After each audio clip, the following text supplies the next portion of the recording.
Hey y'all, welcome to Andrea Speaks TV. I'm your host, Andrea, and I'm bringing you commentary you can use. This is episode 32, and I want to talk about Juneteenth and why you may not want to celebrate this day. So, I want to first say thank you all so much for your support of the channel. Some of you have been reaching out saying, okay, Andrea, where's the Juneteenth video?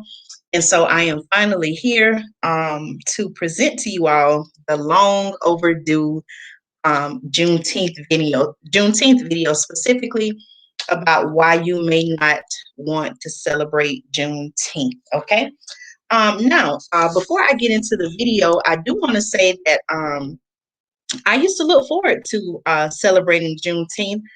As many people do, but it wasn't actually until this year that I did more research. And based on my research and what I found out, I said, wait a minute now, this doesn't really sound like a day of celebration to me. So, what I want to do is I want to come to you all to present the information that I found from my research. Okay. All right. So, here we go. All right. So, I'm sharing my screen. Hold on, y'all. Let me go to the next slide. All right. So, I wanted to start out with some background information. I want you to look at the photograph on the screen. I want you to look at the photograph on the screen. Um, and this is who I have titled the man behind Juneteenth. Okay, I think it's very important. Most of us, we've heard the story of, Juneteenth and what it's about, and I'm going to talk about that in the presentation.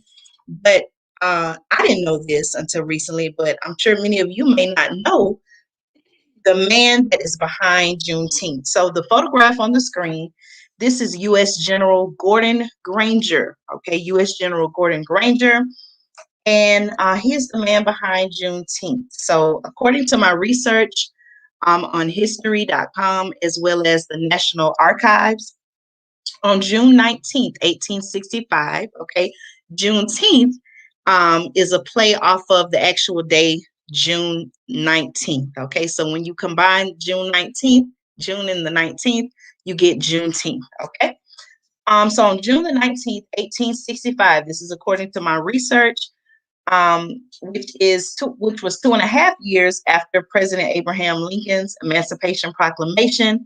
U.S. Major General Gordon Granger, who you see here on the screen, he issued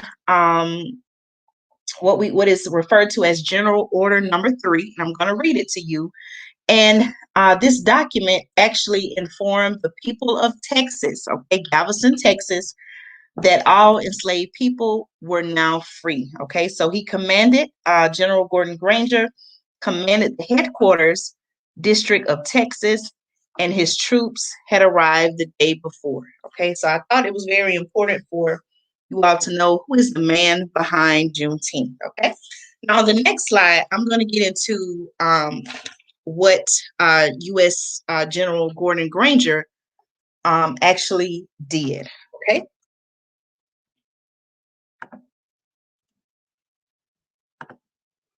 All right, so General Gordon Granger read the General Order Number 3 to the people. So when he arrived in Galveston, Texas, a lot of times, we just may look at Juneteenth and say, okay, well, this is a day where, allegedly someone came into Galveston, Texas, and informed the people that they were no longer slaves, that they were free. But has anyone ever questioned, okay, what was actually said?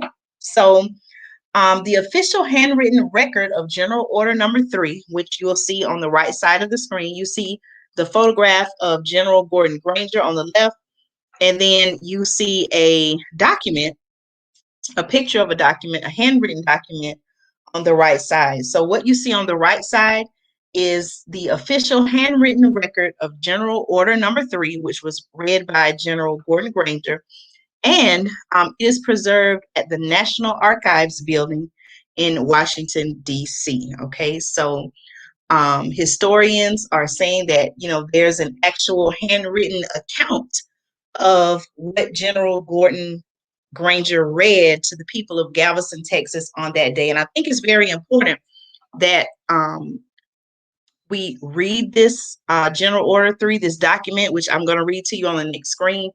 And, we ask the question, okay, well, if this is what was said, then why are we actually celebrating this day? Okay, so y'all stay with me.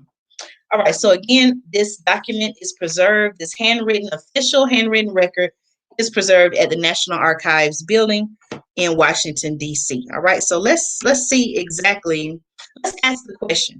What did U.S. General Gordon Granger allegedly say to the people of Galveston, Texas? Now, some of you may be wondering, okay, Andrew, why are you saying allegedly? Now, in my opinion, these are just, based on my research, these are just, historical accounts of what happened. As I have learned over the years, what I want to say, there are several historical events that we learned about, that we were taught about in school, but we have found out that over the years, these stories were not completely accurate. For example, I remember learning about Thanksgiving in school, and this is in no way to be putting the blame on the teachers, because, let's be honest, teachers are just teaching what is in the textbooks, in the curriculum. So, I would say that, if a finger were to be pointed at someone, okay, well, why is this being taught? Or, let's go to these textbook companies, the people who are actually writing the history and who are putting these books in our school systems. But getting back to my point, I wanted to make the point of this, for example, Thanksgiving, I was taught that Thanksgiving, was a time of celebration between the Pilgrims and the Native Americans, and, everything. There was a big feast, everything was great. And maybe parts of that were true, but, we learned, or at least I learned over the years, just doing my own research, that, that's not exactly how it went. And, I'll leave it up to you to do your own research, and maybe I'll cover it in a future episode. But, the people, everything wasn't all happy and as excited as it was presented to us in textbooks. And so the reason why I say allegedly is because, I don't know if, again, this is based all on research, but, who's to say that this event even happened the way that it's being presented to us in history. Okay, so a lot of times, what I have learned to do is, and I even encourage you, don't just take what somebody says, do your own research, and then ask the questions. Okay, does this make sense? What is something that maybe they don't want us to know about this situation? Are they telling the complete truth? So that's why I say allegedly. But let's get into what he allegedly said to the people of Galveston, Texas. All right. Okay. So again, you see on the right-hand side, you see the official document is in the National Archives. But on the left side, it's actually typed out for you. This is what General Order number 3 states. Now, again, this is what General Gordon Granger allegedly said to the people of Galveston, Texas when he arrived. Okay. All right. And then actually, so after I read it, I specifically want to draw your attention to the very last sentence, which I have highlighted in yellow. Okay. All right. So this is what General Order number 3 states. Okay. This was read by General Gordon Granger.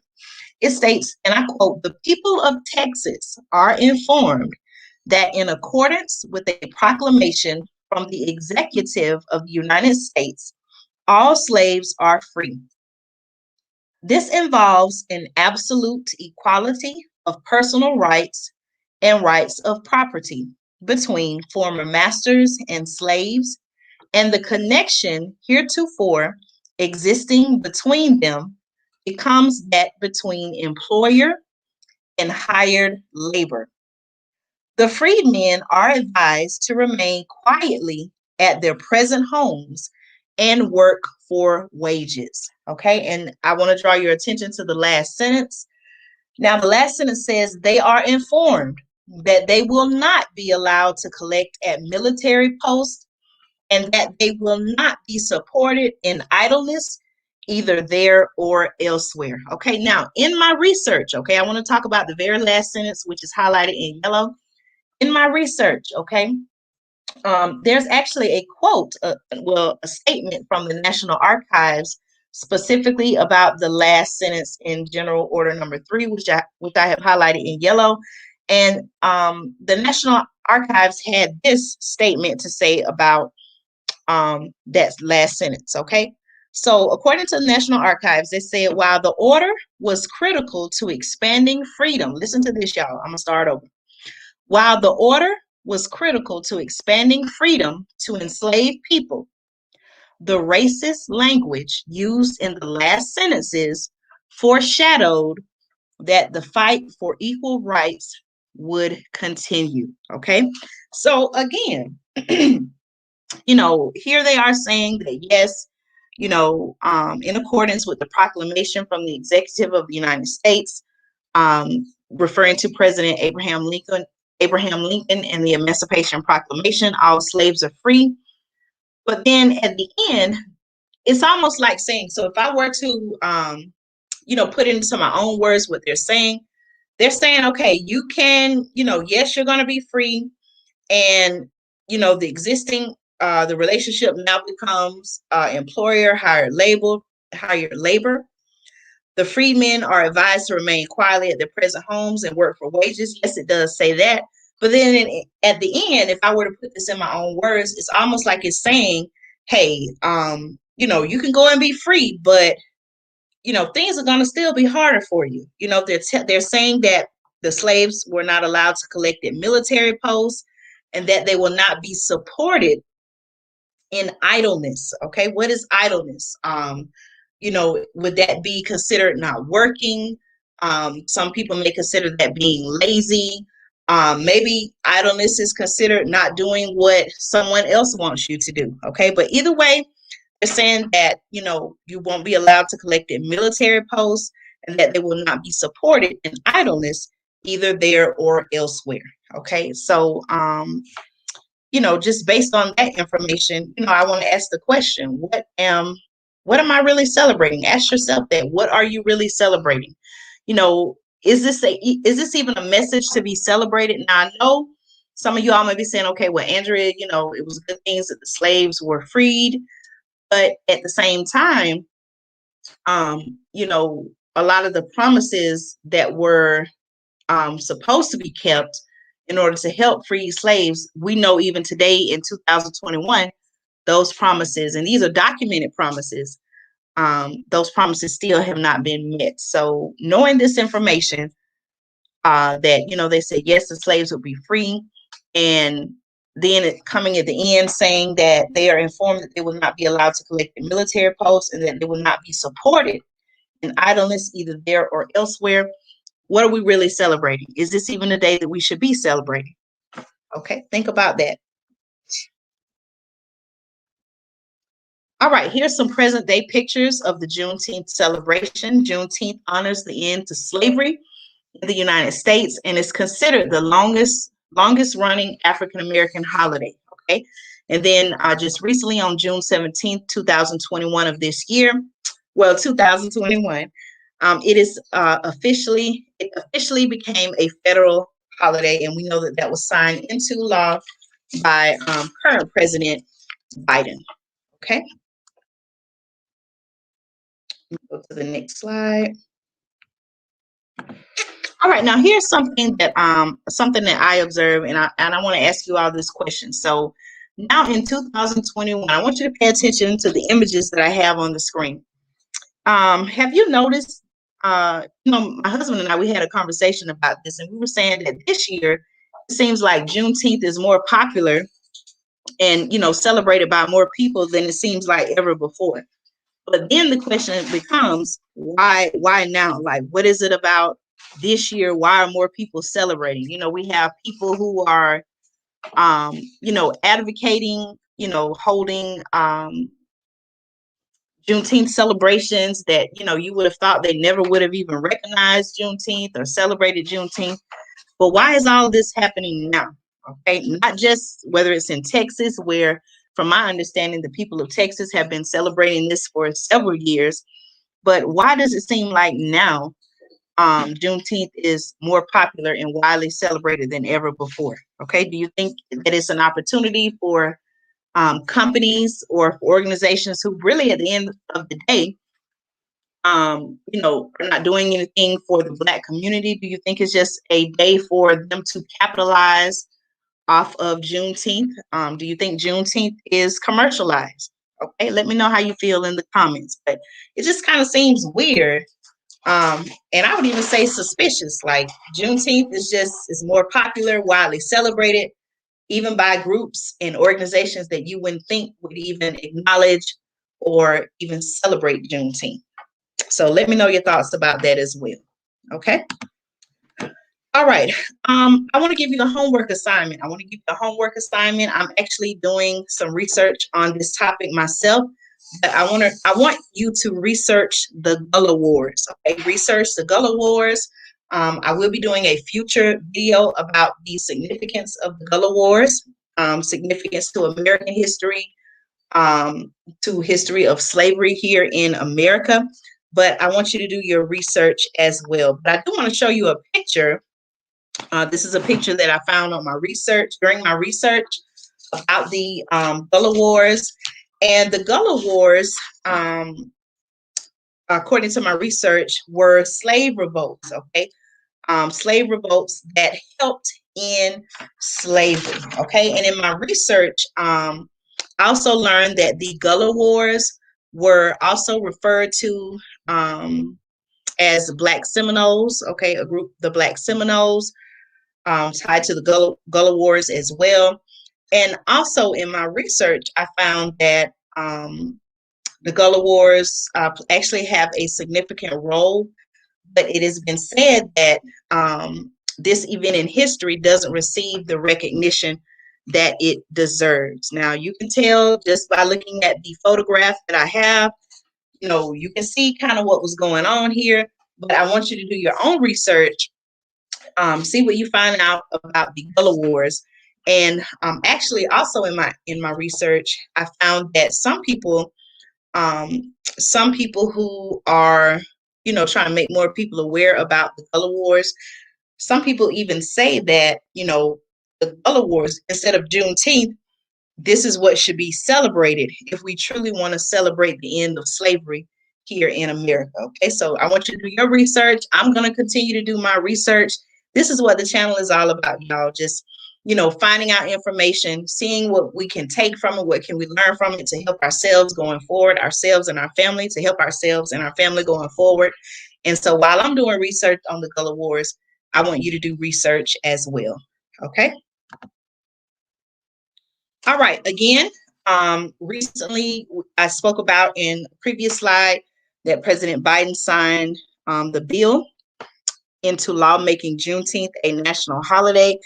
And, just looking at the pictures, you can see the photograph on the left side, he's holding up what I assume is the proclamation. To me, he's holding it up after he signed it, almost like he's holding up a trophy saying, hey, look what I've done. And then on the right side, you see him seated, laughing, and several people around him, people that I recognize in the photograph, Vice President Harris. I also see Senator Warnock and other figures as well. But, to me, it looks like they're laughing. They're excited. Everyone, in the picture seems to be excited and happy about Juneteenth becoming a national holiday. And for some people, maybe it has been a long time coming. But when I also think about, the fact that, I can ask the question, did Juneteenth becoming a national holiday, did it really do anything to help specifically the Black community here in the United States, Black Americans who were descendants of slaves? And, even thinking about, Juneteenth, this Juneteenth becoming a federal holiday, there's so many other, there's other legislation, specifically reparations, that could have been done to help the Black community, to help Black Americans who are descendants of slaves. And I'm going to talk about this on the next few slides, but is this something that really needs to be celebrated? Does this help the Black community going forward? Does it help push us forward to where we're able to, what does it actually do? Someone put in the chat, what does Juneteenth becoming a national holiday do for Black Americans who were descendants of slaves here in the United States? Let's get into that. All right, so legislation again, it can now check this out, y'all. Think about this. Legislation can be passed to make Juneteenth a federal holiday, but, and notice I put this in bold, but Black Americans who were descendants of slaves have yet to be paid reparations. Think about that, y'all. I'm gonna let y'all think about that. So again, legislation can be passed to make Juneteenth a federal holiday, but Black Americans who were descendants of slaves have yet to be paid reparations. Right, someone put in the chat, nothing. It does nothing, right? Juneteenth becoming a federal holiday does nothing to help Black Americans who were descendants of slaves here in the United States. And I find it very concerning that our lawmakers, they can rush and get legislation passed for Juneteenth, but when we talk about reparations, this is something that we've been talking about now for decades and decades.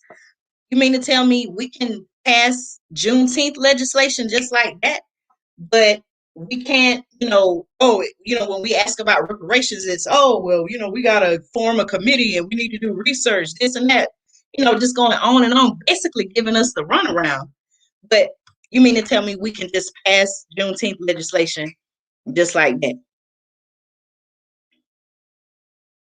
38 Hot says it's just commercialized. It just commercialized another day so the big companies can make more money. I agree. And it's one thing if, there's sometimes where communities say, okay, well, we'll sell these t-shirts, we'll sell this Juneteenth merchandise, and we'll give a portion or we'll donate a portion to organizations in the community or schools. Now that's one thing, but if you just, you're capitalizing off of a holiday and you're doing nothing, if you're capitalizing off of a holiday that is specifically for Black Americans who were descendants of slaves, but then when you capitalize, you're not giving anything back to the Black community, then what are you really doing? You're just taking advantage of the opportunity. That's basically being an opportunist. So again, y'all, legislation can be passed to make Juneteenth a federal holiday, but Black Americans who were descendants of slaves have yet to be paid reparations. All right. I also want to mention, and I've spoken about Dr. Claude Anderson previously in videos on my channel. Juneteenth, to go back even further, Juneteenth becoming a federal holiday does nothing to address or correct the root of the issue of the maldistribution of wealth and resources to Black Americans who were descendants of slaves. Okay, Dr. Claude Anderson, he spoke about it in his book, Powernomics. Okay, so if you would like to learn more about Dr. Claude Anderson or either read and purchase and read his book, Powernomics, feel free to visit his website, which is www.powernomics.com. But think about that, y'all. Reparations, again, are owed to Black Americans who were descendants of slaves. Juneteenth becoming a federal holiday does absolutely nothing to address or correct the root of the issue of the maldistribution of wealth and resources to Black Americans who were descendants of slaves. All right, think about that, y'all. This is real. Also on my channel in episode 13, I spoke about reparations. So make sure you can just type it in YouTube. You can search it or go to the channel at andreaspeakstv.com. Look up episode 13. And I title it, Are Reparations on the Way for Black Americans? So if you want to know more about reparations, please make sure you watch my video, okay, in episode 13. Again, y'all, I asked the question, what are you really celebrating? What are you really celebrating? So think about that. A lot of times, we just, go along with, okay, what's popular. Yeah, this is our holiday. And like I said in the very beginning of the video, I used to, first of all, let me say this. I didn't always grow up necessarily knowing about Juneteenth, but when I learned about it, I was like, okay, before I did my research, I was like, okay, this seems like a day, that, we can celebrating freedom, celebrating Blackness. Hey, I'm for it. But then, like I shared when I started doing my research, I'm like, okay, wait a minute. Well, if General Gordon Granger said this, and if at the end they basically say, well, look, we're not supporting y'all, it's basically going to be harder. Then why are we celebrating this holiday? Why are we celebrating Juneteenth? So again, once you consider the facts, once you do your research, ask yourself, what are you really celebrating? Is this even a day to celebrate? Okay. But again, I can't tell you what to do. I'm just presenting the information to you, and I want you to make an informed decision whether you celebrate it this year, or maybe you already celebrated, but maybe now you're saying, okay, Andrea, like you brought up a lot of good points, things I didn't even think about. You know what? Maybe next year I'm not going to celebrate. Or hey, what I would love for you all to do is tell a family member, tell a friend, share this video with them so we can all be informed. Because I'm telling y'all, especially living in the times that we're living in now, we need to know what we're getting involved with. We need to know, especially when we're voting for our politicians, what are some things that they stand for? Because the last thing that we want to do, and oftentimes we make mistakes voting people into office who, are doing absolutely nothing for our community. So again, I'm speaking some real facts to you all. But again, ask yourself, what are you really celebrating? What are you really celebrating? So I want to thank you all. Oh, actually, let me speak about this before I get to my last slide. I found this on the internet. I thought it was very interesting. I wanted to share it with you all. But I found this picture and it says, true freedom is being able to think for yourself. Now, we can all, we can have a debate and say, true freedom is not about thinking. For some people, true freedom could be owning your own time. Some people may say that true freedom is having a certain amount of wealth. Some people could say true freedom is having good health, things like that, things that are maybe not as tangible. But this particular picture that I found, it says true freedom is being able to think for yourself. And it goes back to what I was saying.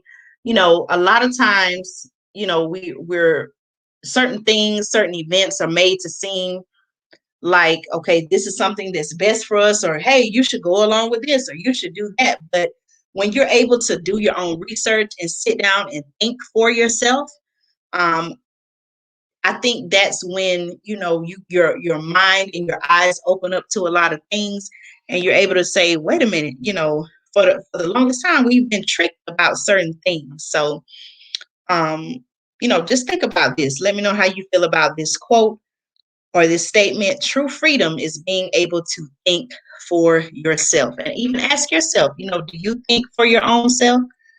Do you think for your own self? Okay. All right, so this concludes my video. Again, I want to thank you all so much for supporting the channel. If you found the information in this video to be helpful, please make sure you like the video, give it a thumbs up. When you do that, that helps other people see my videos, and I want to educate as many people as I can about Juneteenth, as well as the other content on my channel here at Andrea Speaks TV. Also, leave me a comment. Let me know your thoughts on the video. Do you agree or disagree? Share this video with family members or friends. Make sure that you're subscribed to the channel, Andrea Speaks TV. Click the subscribe button. Also, that way when I upload new content every week, you'll be able to see it. And thank you all so much for watching. I hope that you all are doing well. Please take care of yourselves and take care of your families. And until next time, thank you all so much for watching Andrea Speaks TV.